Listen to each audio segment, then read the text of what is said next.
Hey folks, David Stewart here. Let's talk about stylization and aesthetics and two different spectrums of visual design, particularly if we're looking at something like cartoons, comics, something where you're drawing or creating an image rather than photographing something.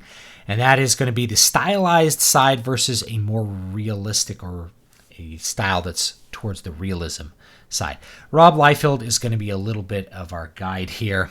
This is one of his covers. If you don't know who Rob Liefeld is, you probably should. He created a lot of Marvel characters that are still very popular. He was a very popular comic artist in the 1990s, but a lot of people like to dump on Rob. A lot of people like to talk about how bad an artist Rob is because of his technical shortcomings. And they're curious. They're like, how is he so successful? And he's successful because he sells style. If you look at this cover, this is just a great example of probably one of his better covers as far as the style goes. Huge dudes, ripped muscles, big guns, crazy swords everywhere. You know, Cable even has multiple what look like katana handles just like stuck on some backpack on his back. It's unbelievably to the extreme as far as the style goes. Everything is cranked up to the max, including the size of the guns, the pouches, all of that is Rob Liefeld's style. But it's very eye-catching, and it definitely will get your attention and definitely makes you think about how just heroic maybe these characters are.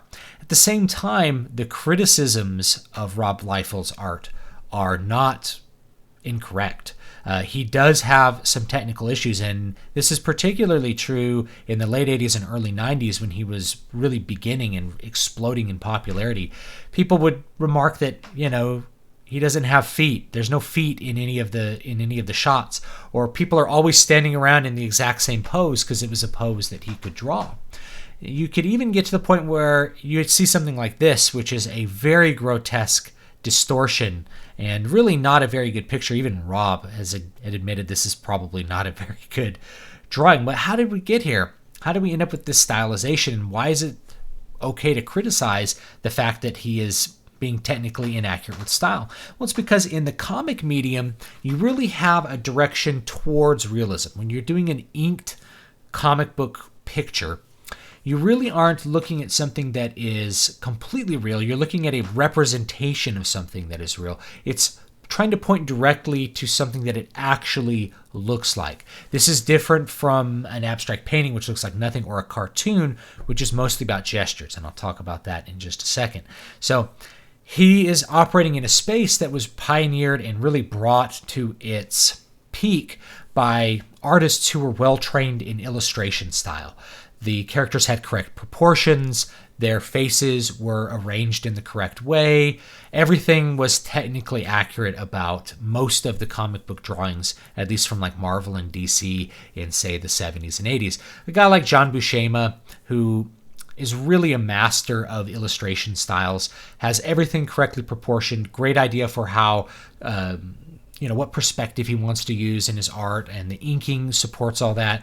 Not a lot of noodling to try to cover up mistakes. The eyes, all the facial features are correctly lined up. And so if we are within that style that's developed this realistic view, and we have artists who don't adhere to that standard, it becomes obvious. You end up with this uncanny valley thing. And there's an artist I've had on the show a couple of times named Jesse White, good friend of mine, excellent artist, and I'll show you some of his art a little bit later in the video. He basically has this theory that a lot of the artists in the 90s grew up reading comics and learned to draw comics basically by imitating the masters like John Buscema, who were very prolific in the 70s and 80s, but didn't really learn the technical aspects of drawing. So while they're copying the style and like Rob Liefeld is doing here, taking that style to an extreme, what they're not doing is copying the technical proficiency of the artist. So what gets lost, like for instance, this gun is slightly curved in this. If you were to look closely at the inks for the mouth, they're very noodly. The colors are doing a lot of work here to kind of cover up the fact that like the pecs are asymmetrical. Lots of little details that are off that end up kind of putting something into that uncanny valley. As things look more and more like us, eventually we get to a point where they look a lot like us, but it's just a little bit off and it looks strange. So that's where you end up with a lot of contemporaries of Rob Liefeld as well. I really don't want to single out Rob, and I have nothing against him as a person or anything like that, but he's just an example of that extreme style, which is very attractive and is able to get people interested in the comic. Isn't that technically proficient style that people really want, a lot of fans really want. So that's why he gets dumped on. So by the end of the 80s, this is a cover by Jim Lee, you have a composition here where things are anatomically accurate. Wolverine is in this kind of quarter turn pose. There's quite a bit of noodling as far as the shadows go, but it all comes into point with the composition. You can see there's fields without ink in this lower art of Wolverine. It's really a good looking photo, and he looks big and buff and strong and heroic. And we have a strange imitation of that with this Rob Liefeld Captain America. This is actually a really famous drawing of his. You can see that the chest for Captain America looks like it's in a 3/4 turn, or it's like not a 3/4 turn, a quarter turn pose, but his shoulder is straight on.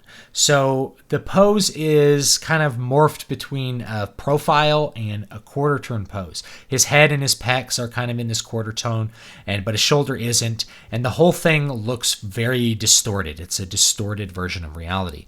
And so that's one of the things that I think it's important when you're looking at some of the 90s comics, is to put on that lens and know that you're looking at something that's very stylized. You can see the wings are not symmetrical on his head. There's a lot technically wrong with the picture like this. I think this was used for advertisements in the 90s. That's according to Rob. So you can see how the imitation of what came before it without the technical knowledge can end up with some very odd results. Now you can go the other direction, and you can exist entirely in what I call the stylized world. The stylized world, not just anime, but there's lots of things that are stylized besides anime. But the stylized world really is about the gesture and the emotion more than it is the technical proficiency of the art. Obviously, people's eyes, nobody's eyes are this big. Notice the corners of the eyes aren't really drawn. The mouth is too small. The nose is not emphasized. But we do probably have some, not too distorted on the body shapes at least. What's the point of this style? Why not draw it more realistic? Well, when you draw something in a more cartoony style like this, you are amping up the gesture of what's there, the emotion. The reason eyes are effective in anime and in manga is because when they're big like that, they telegraph a lot of emotion. You don't have to do a close-up on this face, even though I'm doing a close-up right now. You don't really have to do a close-up on this face to actually see the expression on her face, this kind of open, kind of happy expression, this kind of sad, slightly withdrawn expression, this kind of curious expression here. The eyes do a lot of work. So when you size them up, you're just putting the emotion, you're putting the gesture up front. Same thing with the mouth. The mouth is very small. When you make a gesture with the mouth, it can be very obvious, like a big open mouth. The extremity between the relaxed and the open state might be really easy to spot, and therefore very easy to telegraph emotion. But also this style is quite cute. People always remark about this icon that I have in the back of my videos. It's basically based on Our Lady of Perpetual Help, which is a Byzantine icon that is now at the Vatican, I believe. But they think it's really beautiful. They think it's really cute. The reason I like it is because those eyes telegraph a lot of emotion. There's a lot of emotion in both like Jesus and Mary's face, and I just found it very attractive for that reason. And we can see the same thing with most anime things. It comes off quite cute with that small face. The nose that doesn't disrupt the face makes it look younger and more attractive in lots of different ways. And we're really able to just kind of have a feeling that's associated with it, a gesture more than something that's accurate. Rather than representing exactly what it is, we have a gesture of what you're supposed to feel when you look at it. Now, this can take a very drastic turn for the worse. We have had come out very stealthily, I guess, on Cartoon Network's app, Thundercats Roar, and there was a lot of backlash when they introduced some of the art for this a few months back. Now that it's actually here, I've seen some of the animation, which I won't subject you to. It's bad. It's one of the worst looking things that I can imagine, especially compared to its source material. Its source material was more in the detail-oriented, correct, technically correct version of a cartoon, whereas this is mostly gestures. But just because something is existing in the world of style, of a stylized version of whatever you're trying to look at, doesn't mean that it's completely free of any kind of criticism regarding its aesthetic direction. You can say that there's a technical problem when the eyes aren't lined up when somebody draws something. And then you don't really have that technical problem with a cartoon because it's not supposed to look realistic. But it can still be ugly. And these characters for Thundercats Roar are intensely ugly. They move in very ugly ways too if you watch any clips. It's really an eyesore. It's a very, very not attractive cartoon as far as aesthetics go. And you have this blocky face with this tiny chin.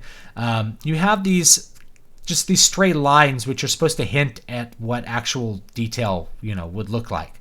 So you end up with something that's really quite bad. Just some dodge tool over here to create the illusion of light on this completely flat thing. Flappy hands with no definition between the thumbs or anything else. Maybe they're not even consistent with the four fingers on each hand. Big round eyes that there's no emotion telegraphed with big round eyes. These eyes can telegraph quite a bit of emotion. These telegraph nothing. So there's very little capacity for them to show anything as far as a gesture goes. This art is so degraded you can't even gesture properly. Like, what is this face supposed to be? I guess it's a happy face because it looks like a big U and there's open eyes and eyebrows above it. This is the kind of happy face that like a 4-year-old or a 5-year-old can draw to try to express happiness, not something that can express any level of subtlety. That's the other thing about anime, is that even with these eyes, you can actually express quite a bit of subtle emotional gestures here. This is really, really, really bad. So if somebody is trying to give you the excuse that people don't like Thundercats Roar because it's cartoony, it's not just that it's cartoony. The cartoony is bad. It looks really bad. So just because you're operating in a very stylized space doesn't mean that any kind of aesthetic valuation is not present or that goes out the window. No, aesthetic choices are still very important when you are in a stylized area. In some cases, they might be more important. Main advantage of working in the style area, besides focusing on the big gestures, the emotional gestures, is that you can do things that are outside of the box. You can have really crazy colors and strange contrast, but those things can have an impact. There's no impact from these flat, just bright, almost Crayola colors. It looks terrible. And if you want to subject yourself to watching some of the clips, you can do that. Maybe I'll do some content on just how bad Thundercats Roar actually is. And I will say this last thing about Thundercats Roar. It's a skin suit. Okay? There's no one involved with Thundercats who made Thundercats. It's a corporation owns the license to Thundercats and handed that license to somebody who doesn't give a crap about it and made a giant parody joke out of it. It's a skin suit of Thundercats. Really repulsive, actually. Now, I'll talk about my friend Jesse White. He's the guy who basically he had this idea, and I've been kind of convinced by it, that there was a generation of comic artists that really didn't learn the techniques. They just copied and ended up stylizing what had been actually good illustration technique by guys like John Buscema. His name's Jesse White. Here's a panel from an upcoming project that he's got going on. So one of the things that I'll point out in this, even though it's just black and white, you could see that the proportions of the horse are good, for example, as are the people. Things are technically correct. This lance is straight. He might have gotten a ruler out to draw it, which is a very good idea when you want to draw straight lines with something. And then for the emotion, he chooses a close-up. So you don't have to have close-ups when you're highly stylized, but if you're working in a more realistic space, it's very difficult to communicate lots of emotion in a small little space where all you have is this little square of face. So you give a close-up for some, and you probably put like a dialogue box right here. And then you could see really all the subtlety of the emotion on the face. There's no way that this is possible. This can possibly create any kind of subtlety as far as emotional gestures go. You really have to have the detail that's there. So that's one of the things that you could possibly lose out on going in the stylized direction is the subtlety of the emotion. The realistic view of the face can be lost a little bit. So anyway, that's my thoughts on stylization, and aesthetics. Let me know what you think down below. Don't forget the live stream happens every Wednesday at 6 p.m. Pacific, 9 p.m. Eastern. That's New Pub Talk. And I will see you guys next time. Don't forget, I have a couple books that are out. These aren't the newest ones, but they're good. Voices of the Void. This is my sci-fi horror book. Came out last year, as did Crown of Sight. This is a high fantasy read you can get through in 2 hours, but it's very exciting. It has some very interesting things in it, some metaphysical things as well. So thanks so much, and I'll see you guys next time.